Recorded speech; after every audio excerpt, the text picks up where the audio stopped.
Thank you so much, members of the press.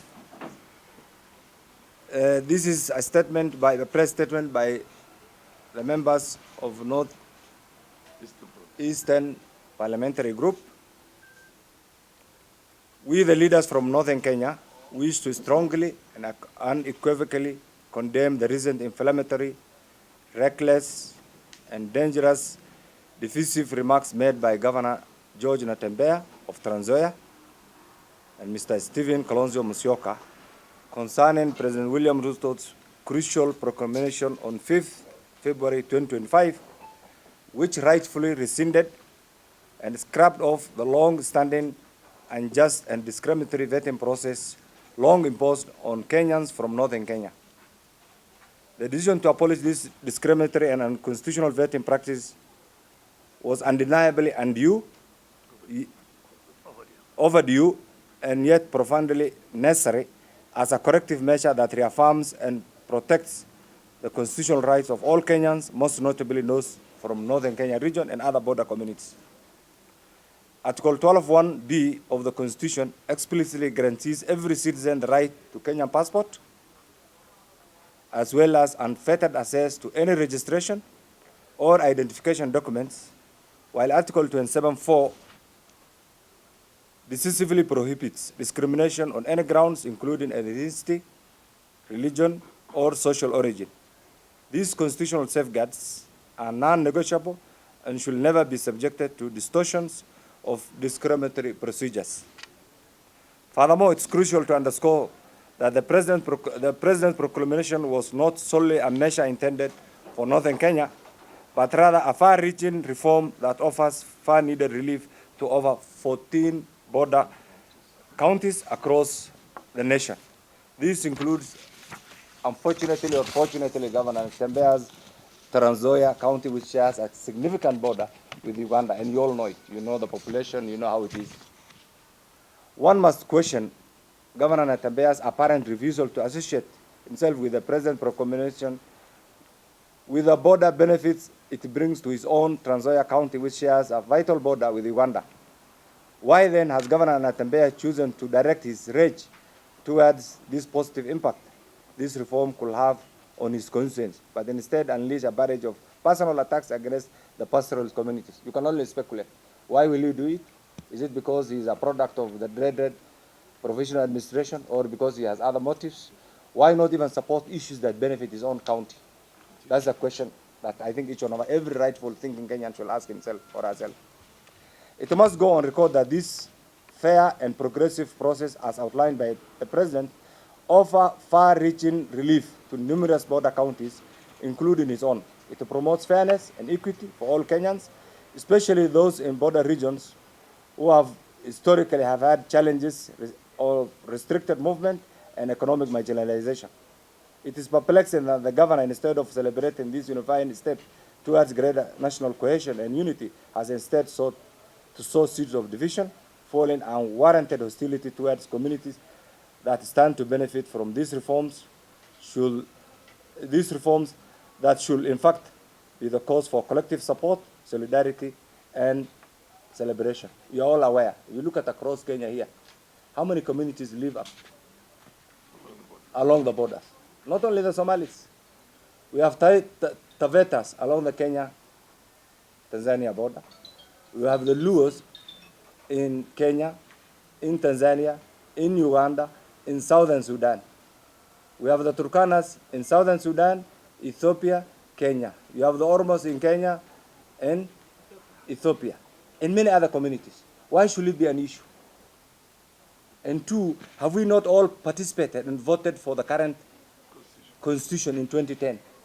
Why will we oppose the operationalization of clear provision, clear articles, like Article 27, when it's being done right now? It ought to have been done actually by President Kibaki immediately after August 2010 Constitution. So the President's bold action serves not only to rectify historical injustices in Northern Kenya, but also foster national cohesion and support the livelihood of communities across the entire country. For far too long, the border counties, specifically the border counties of Northern Kenya, have extremely suffered under suffocation of cloud of unfair, discriminatory vetting which subjected the citizens to unwarranted and humiliating scrutiny, rendering them effectively stateless within their own country. You're also aware that there are particular laws, like the Indemnity Act of 1967. It was enacted purposely to indemnify the soldiers who are serving in northern Kenya. Has it ever happened to any other community? It has never happened. You're also aware that we have had the District Contagious Act. We have had the screening procedures. All these processes were tailor-made for the people of Kenya. Under this era, during this time, when everybody is living under this progressive constitution, those who are wishing for the people of northern Kenya to still be subject to those discriminatory laws are unfair, unreasonable, and I think are living in their own world and must accept the reality that Kenya belongs to all the 47 tribes and no community should be excluded. The President's courageous decision to rectify this grievous injustice stands squarely in line with the provisions of Article 19.2, which underscores that ultimate purpose of recognizing and safeguarding human rights is to preserve the inherent dignity of individuals and promote essential ideals of social justice, which is a critical component of any society. The inflammatory and deeply harmful statements made on 8 February are not only reckless, but also profoundly dangerous. Because national cohesion is very important. We are all aware. We all come from regions. We all have tribes. We all have our ethnic identities. But what brings us together is this flag under this sovereign republic called Kenya. And this must not be negated at any time, because that's what holds us together. That is the fabric. That is the fabric that holds the Kenyan society together, notwithstanding their diverse differences, regions where they come from, and ethnic identification. This must be safeguarded. And those who are carelessly been promoting this must be aware that there are countries that have suffered in the past because of reckless statements by leaders who don't think out of the box. This must not be allowed in the modern day Kenya. So the attempt to vilify and unjustly profile an entire community as terrorists an indefensible and outrageous accusation, especially coming from a person in the position of elected leadership. Such utterances are not only irresponsible, but perilous, as they inflame divisions and deepen historical grievances of marginalized communities in Kenya. You're all aware in the past, these communities, even criminal elements, though it's an individual issue, these communities, bandits, you have had Somali bandits. Have you ever heard of a Luo bandit? A Kikuyu bandit? So, these tags, we must shed off this. We all want to proudly live in a modern day Kenya where everybody gets his fair share of respect first and constitutional guarantees. This must not be negated. Citizenship and the right to identification enshrined under Article 12(1)(b) of the Constitution are not privileges subject to arbitrary or discriminatory scrutiny. They are inalienable constitutional rights that must never be violated by suppressive and punitive vetting process. You're all aware, the Citizenship Act actually was first enacted in 1948 by the British government for the African communities. Later on, it was again amended in 1963, which again was meant to serve the entire citizen of the newly independent Kenya. But again, since then, so many other things have changed. And these are things that right now that are being changed, and I hope and pray that every rightful thinking Kenya should accept to progressively do away with laws that are tailor-made to discriminate certain sections of our society. Equally regrettable are groundless and irresponsible allegations made by the Honorable KALONZO KWISHA, who has insinuated that this landmark reform is a political maneuver and plot designed to influence the outcome of 2027 elections. Such baseless assertions serve no purpose other than to politicize a matter that is fundamentally about the protection of human rights and the defense of the constitutional justice of these people who have been hitherto marginalized. Again, such a reckless statement coming from Honorable KALONZO KWISHA, an erstwhile national leader. It's unfortunate. It's unacceptable. You are looking for votes, and you want to demean the very people who are supposed to vote you. No wonder he has been trying every election as an underdog. Okay? I do not want to deliver. So we want the Honorable KALONZO KWISHA, personally, is a friend of mine, to profusely use the earliest opportunity possible to apologize to the people of Northern Kenya, to the people of Kenya in general. That statement was unexpected, unwarranted, and unacceptable, especially coming from a leader whom we have considered as a national leader. By reducing this critical issue to political rhetorics, the former Vice President is willfully ignoring the systemic marginalization and discrimination that the people of Northern Kenya have endured for decades. The right to identification is not a matter of mere political convenience, as misleadingly portrayed, but an essential human right and an essential necessity that allows every Kenyan to access vital services from education, employment, economic opportunities, and even protection from such irresponsible utterances. I remember one time when he was the Minister for Education, we had to sleep Sekuru the wee hours of the night, simply because we could not travel. I just want to remind him, that is the Northern Kenya. That is the Northern Kenya. These are things that must be done away with right now. So I want to remind him, you should remember that night and what we did at the wee hours of the night, even for our own survival as leaders, equally also in the process of attending, providing service to the people of Mandera.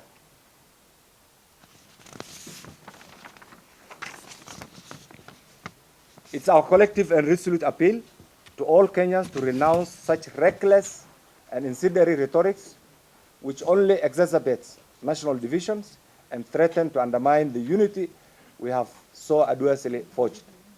The President's decision marks a historic and transformative stride towards restoring the dignity of the countless Kenyans across the country and the most affected region of Northern Kenya, who have so far too long been unjustly relegated to the status of second-class citizens by systemic and oppressive bureaucratic injustice. The people of Northern Kenya region are not strangers to Kenya. They are fully entitled citizens with unquestionable right to enjoy a complete spectrum of rights and protections granted under our Constitution. As a nation, we categorically reject all forms of profiling, discrimination, as we demand for the application of principles of equality, justice, and inclusion for all Kenyans, regardless of their ethnic background, regardless of their color, regardless of their creed, regardless of their region, regardless of their political affiliation, and we demand that every Kenyan must be accorded the rights enshrined in the current Constitution. And finally, we have no apologies as leaders. We have no apologies in supporting the government of His Excellency President William Ruto. We'll continue to appreciate the services offered by the government. We'll continue to support the actions, the activities, the development agenda of the President, and therefore, please accord us respect, accord us a bit of, let there be a bit of tolerance and acceptability, and that is what will hold the Kenyan society together. Thank you so much. May I ask our Patron Honorable Farah also to add, and then any other member? I think you have it in full. Yeah, put them here.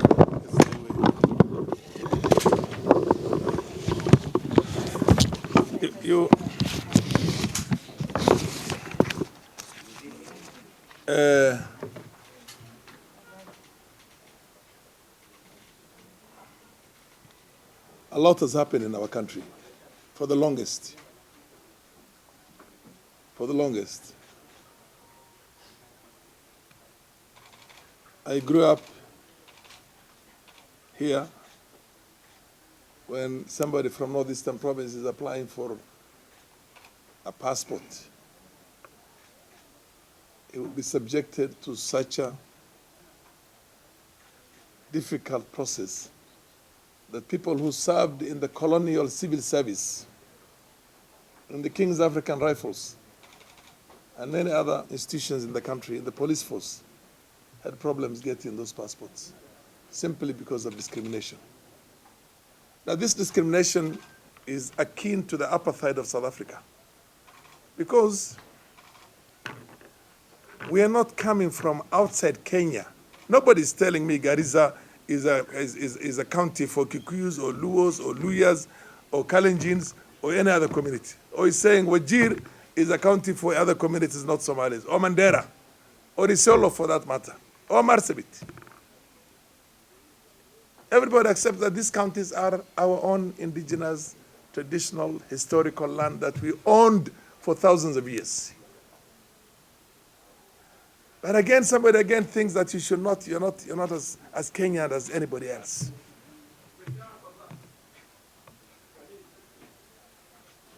It's precisely because of the fear of that kind of a discrimination. The Bukusus are also marginalized. Come here. The Bukusus are also about the community. Now we are telling them, we're telling, look, my friend KALONZO KWISHA, he himself is the one who told me the original name of Mwingi, where he comes from, was Kwafara. That town was started by a Somali trader called Farah, not less than 78 years before the British landed in our country here. All the major urban centers of Kenya were started by Somalis. And ask the community, ask your elders, ask your grandfathers if they're around. Whether it is Kericho, or it is what they call Marigat, or it is Bungoma, Olukezia, or it is Naivasha, or it is Maragua, Nyeri. We used to call in our culture Mega. Mega is Muiga. Long before the colonialists came, our people would bring animals to Muiga and go back with grains. And just because there's a community called Somali who have got a nation on the other side, and these boundaries were determined by the colonialists for their own benefit, and hived a portion of the Somali nation as part of this Kenya, which they were, by the way, for the longest, even before the colonialists came. They were never called Kenya, but we still traded together and lived together as Africans the way we were those days. The Kikuyu nation, the Somali nation, the Meri nation, the Kalenjin nation, all those nations were there. At the time of independence, to distract the attention of Kenyans from the injustices of the land distribution that was happening in here, the people who were in power at that time, who came to power, felt it very important to project to Somalis the first government. Now anybody who has an issue will say, now we are telling them, we are just as much part of the Kenyan society and nation as everybody else is. And we have as much rights. And the same way that the Kikuyu nation cannot be threatened, or the Kalenjin nation cannot be threatened, or the Luo nation cannot be threatened, nobody is going to threaten us. I'll tell you that for sure. You can have it for free. If anybody wants to destroy Kenya, good luck. Bring it on. We will see where you go with it. You get my point? Because for the longest, this discrimination has persisted to the extent whereby somebody thinks that we are subhuman. It's a political process. Warrior was Somali. Who started Nairobi as a center, by the way? Who were the first traders who established Nairobi as a business center before even the railways came in? Go back to the history. Go and read Out of Africa. And what was the lady called? Karen Blixen and all those people. We were here. We were here in Kenya when some other Kenyans were in other parts of the country migrating from back and forth, other parts of the continent. So the position we are telling right now is that, look, for God's sake, let's protect our country together. Let's not try and victimize any section of our community. For the longest, I have been myself a witness to a situation in which when a Luo comes with a bachelor's degree from Eastern Europe, he will be relegated to a diploma. When he comes with a master's, he will be given a bachelor's. If he comes with a PhD, he's told, no, you can only have a master's. Or people who graduated from other, because of that discrimination. The nation has seen a lot of discrimination of different sections of the society. Look at the development country we have had in this country for the longest. And look at the discrimination in the provision of infrastructure in the country. For God's sake. Let us Let the bygones be bygones, but let us focus on a nation that is ours, that we can choose who to support. I did not support William Ruto in the last elections. Raila Odinga had 23,000 votes in my constituency. William Ruto had 508 votes in my constituency. Less than 1,000 votes in my constituency. I have a choice. If I want to support him in the 2027, I use the same independence and the same right that I used last time to choose whoever I want. I've been in the opposition myself for the longest. I was not in Kanu. I was in Fort Kenya with Jaramogi. Let us protect our country and respect every section of the society of this country without making any other allusions. The Luos in Uganda, I've seen Luos myself in Sudan. They are couriers on both sides. They are Maasais on both sides. They are Digos on both sides. Actually, as a matter of fact, there are more Digos in Tanzania than there are in Kenya. And there are more, what do you call, the Bukusus are here. The majority of them are in Uganda. The Tesos. The Tesos have got as the second biggest tribe in Uganda. What we are saying is that these border regions, this unfair vetting discrimination in which intelligence will take 6 months or even a year or 10 years to vet people, should stop, so that we all Kenyans have a right. And this does not only apply to us, by the way, it's going to apply to all the border regions, because all the border regions are affected. There are Kalenjins in Tanzania, in Uganda. The Kalenjins, the runners in Uganda, you will see the chariots and all those, the Sebei. Why pick on the Somalis? Why would somebody be so what you call reckless as to say they're trying? By the way, we're a clannish people.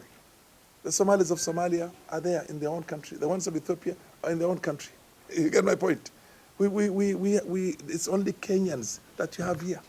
We have refugees who get settled in America and Europe and the rest of it the same way. South Sudanese refugees are here. Ethiopian refugees are here. Ugandan refugees were here. John Garang was a refugee in Kenya from South Sudan way back. Even Kagame was a refugee. Museveni was hiding in this place when he was fighting in the RMA. I mean, basically, we'll find time to come in here. Those Somalis who are refugees either settled in Europe or America or wherever it is, and the rest of them are still refugees. They live in camps. So when you target us, one, by trying to have what you call digital genocide by our old president Uhuru Kenyatta, when a constituency with almost 200,000 votes, he says reduce it to only 50, and the courts have found what he has done. That was bad, and in bad taste. If it happened to us before and Wagala was done to us, massacre of Wagala was done to us. 5,000 Kenyans were killed and massacred in there. Because somebody felt they were not as much Kenyan as the rest of the Kenyans. Or as human as the rest of Kenyans. And Wajir, and Malkamari, and Bolakartas in Garissa, and all the things that were done to us, including shooting into a mosque in Isiolo. And Jomo Kenyatta's, what do you call government? This time around, Tumerevuka, pick on us. We are awake. Let's see what you get out of it. You get my point? We're not begging anybody. This is our rights. The same way you cannot threaten a Kikuyu or a Kalenjin or a Luo or a Luya, don't try to threaten a Somali. By the way, we don't take kindly to that. And right now, we are somebody like me, I'm an objective person. I have had a checkered career, political career of always being objective. I was never in the ruling government. I was not with Uhuru. I was not with Kibaki when he became a president. That old man literally wanted me to be in his government and even to be in the cabinet. But I said no. I had my own political association and my friends, because Kenya is for all of us. I am one of the founder members of what is called COTEPA. COTEPA is the Coffee and Tea Parliamentary Association, which was created in 1993 with the late, what do you call it, with Kiraitu Murungi, with Paul Mwite, with a number of our good old friends.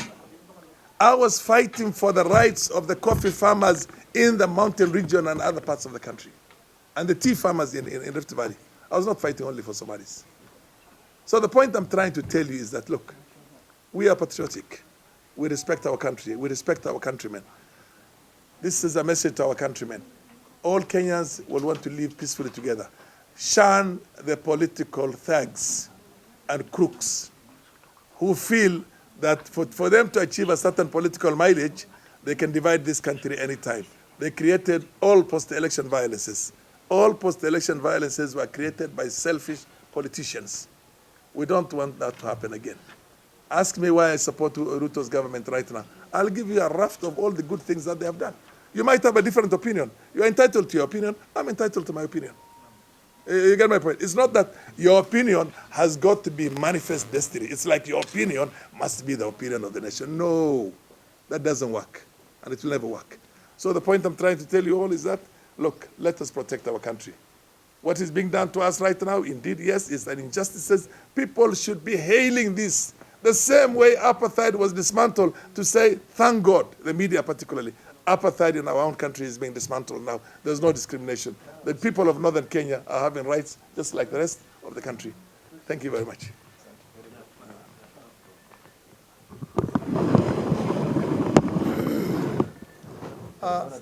I will be very brief.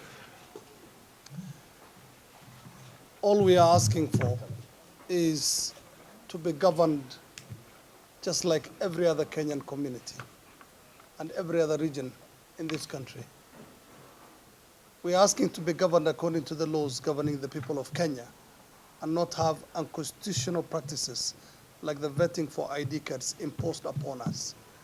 What the president has done is remove an unconstitutional practice that has been at play in northeastern Kenya and everywhere in Kenya whenever a Somali is applying for ID card. And the vetting process is one of the most undignified things that has been done to the people who are from northeastern. What Governor Natembeya and former Vice President Stephen KALONZO KWISHA did is to try and reinstate an unconstitutional practice. Their statements were bigoted, they were prejudiced, and they were racist. And we take exception to their statements calling for the reinstatement of vetting of Kenyan Somalis. We have always been the first line of defense in protecting Kenya. If we were not the first line of defense, then this country would not be as stable as it is. We have done that because we are patriotic Kenyans and we understand the responsibilities that are upon us in being law-abiding citizens of this country, but also being wide-eyed and alert to ensure that this country does not get anyone coming in to cause mischief and havoc. We take exception to the statements from those leaders, and we would want to urge them to apologize to the Kenyan Somali population and the country at large. Thank you very much. Give it up. Thank you.